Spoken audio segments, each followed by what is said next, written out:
to tell you all, or share with you all, a story, and this story is about money. My first experience with money was when I was a little kid, and my family sold our old station wagon that we nicknamed Bumpy. So we had two cars at the time. One car was comfortable and reliable. We nicknamed that car Smoothie, and then we had another car. We just nicknamed that one Bumpy. The name kind of speaks for itself, right? Well, the day we sold Bumpy to this really lucky family, my mom asked if I wanted to hold all the cash from the sale. And when I fanned out those crisp $100 bills, 8-year-old me was hooked. You mean all you have to do is sell a car and you can have $700? That's it. That's my first experience with money. What's your first experience? Can you think about the first time you dealt with cash? You see, money is a part of everyone's lives, and whether you like it or not, it's kind of a necessary thing. And so, while our grandparents might have known cash and coins, and now today we're really familiar with credit cards and PayPal and Venmo, what are our kids going to know? Well, me personally, I hope that they know Bitcoin. Yeah, Bitcoin. It's kind of this like headline superstar right now. If you Google it, the first thing that you'll see is a currency converter, and it'll say, 1 Bitcoin is worth $13,600. And that's yesterday. Who knows what it is today? It fluctuates. Then if you keep scrolling on Google, you'll see these like crazy headlines. How to become a Bitcoin millionaire, how to invest in Bitcoin, how Bitcoin's going to change the world. Look, I'm an everyday person, just like all of you in here. And I'm not here to bamboozle anyone. I'm not here to teach you about the next like internet scheme, how to get rich quick. I've just learned a little bit about Bitcoin, and as I've learned about this technology, kind of realized that it can have a cool value to all of us, kind of forgetting some of this investment stuff that's going on. So what I'm here to do today is tell you why I like it and why I hope that the theory and the technology itself can live on and be the currency for our kids. All right, so let's back up a little bit. In 2008, this anonymous programmer who goes by the name of Satoshi Nakamura, I think I might have got that wrong, but he's anonymous, so his name doesn't really matter. Nobody knows who he is. He put out this white paper on this cryptography website that was really popular. And in this white paper, he described this new type of currency that he kind of developed himself that will replace the current problems we have with cash. And what it would be a peer-to-peer electronic cash system where people can pay another person directly without using a third-party financial institution. And this was completely new, and this technology that would come along with it was really there's two main reasons that the technology is going to work.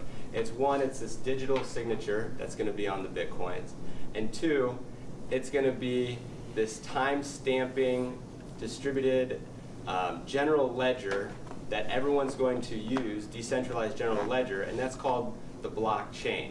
And those are kind of the two roots of how this whole currency is going to work, technology. But I'm going to call it time out, and I'm going to stop right there because as much as I want to get into all the techie side and explaining all the different blockchains and hashtag this, whatever, I figured I only have 8 to 10 minutes, so I'm going to try to make it as pointed as possible in terms of why I really like it. So if you're interested in learning more about Bitcoin, I've brought everyone a poker chip that you can keep. And on here is a URL. You can go and read the white paper yourself. It's not that long. It's actually pretty interesting. You can skim through some of the tech stuff. But I'm going to pass this to John, and if you want to go ahead and pass these out. I can't afford a Bitcoin to give to all of you. Also, it's not a tangible thing that you can hold, so I couldn't do that anyway. All right, So let's go back. Why do I care about Bitcoin? Why do I think other people might like this technology? Number one, it's cheap. And it's cheap in the fact that transactions can be cheap with the Bitcoin technology.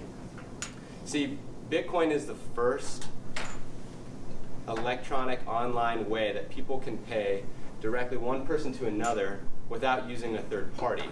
And what that means is that there are no transaction fees or very little transaction fees associated with that transfer. So let's compare that to what we have today. So I printed this off. I was doing a little research on what the transaction fees are. And this is a published document from Visa that kind of goes through the different transaction fees that we have on everyday charges where you swipe here, swipe there. And it's crazy. I didn't know much about this. So if you have a Visa Signature Preferred, you pay 2.1% plus 10 cents on any retail fee. You pay, but then if you have like a traditional rewards card, you pay this different fee. I mean, this is nuts. And most of the time, I think merchants are just charging like a 3% fee, and we're all kind of just going along with it, taking the hit, whatever, right? But let's get rid of that. We don't need that. Let's go to a system where there are very low transaction fees. Now, how does that work? Why do I care? I mean, 3% on a transaction can add up, and if merchants can charge less because of this, and I pay less because of this, well then I'm happy. I'm saving a lot of money. That's the first thing I care about the technology. I think it can do away with some of this middleman stuff. And then the next thing I really believe in is that it's secure. So, and the reason it's secure is because of this blockchain technology. And in a quick overview, without going into too much detail, you can read up on it with the poker chip. The blockchain distributed general ledger means instead of one bank recording all of our transactions in one place, this ledger means that all of us as users in this blockchain system are going to record everyone's transactions, okay? And what this means is that we're all going to know if the transactions are valid or not. And it's with this kind of anonymous, but everyone knows what the balances are. And there's a lot of technology that goes into it that makes it possible. But what it does is it means that you can't just hack this one bank. Because if you want to hack the system, you have to hack all the computers and convince all of the computers that the balances have changed or are different. And so just bear with me, but the founders of Bitcoin are pointing at the hack that Target had. You guys remember Target department stores where 70 million credit cards were compromised, right? Okay, Bitcoin is saying that this isn't possible with this technology, and you couldn't, and because it's decentralized, these hackers aren't going to have as easy of a time getting in. So I like that. I think those two things, those are the reasons why I'm on board. Let's do this. I want to save money, and I want something more secure than what we currently have. And I think as the rest of the world is kind of learning about the technology, we're seeing this craziness in the market where these prices of Bitcoin are skyrocketing, right? And that's probably why we've all heard headlines of this. So, and it's true, and it catches people's eye. And for me, I'm thinking, man, if I should have invested in this or bought this a long time ago, I'd be rich, right? So in 2010, when the first little coin came out, if you would have bought $100 worth, just $100 of this coin, you would have bought a lot of coins because it wasn't worth much. And you would be worth over $28 million today with the current price. This is crazy, right? And there's people that are saying, this is pure speculation, this is a bubble. It's going to pop. And to that, I'd say, well, maybe, okay? Mark Anderson, he's a famous American entrepreneur, co-founded Netscape, and he also co-founded Wikipedia. He's one of the defenders of Bitcoin. And he says, to this point of the pure speculation, he goes, maybe it's true that currently Bitcoin is being valued at $13,000 today, very high, and it's based off of speculation, which is more than the actual transactions that are occurring on Bitcoin. It's not really used that much right now.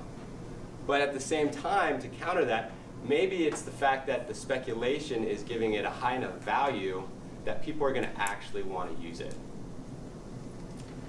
So I could understand this. I agree that it needs to have a value. Otherwise, we're not going to want to buy a pizza for 100 Bitcoins or like 1,000 Bitcoins or 2,000 Bitcoins. So moving on, Bitcoin is this revolutionary thing. We're going to hear more about it.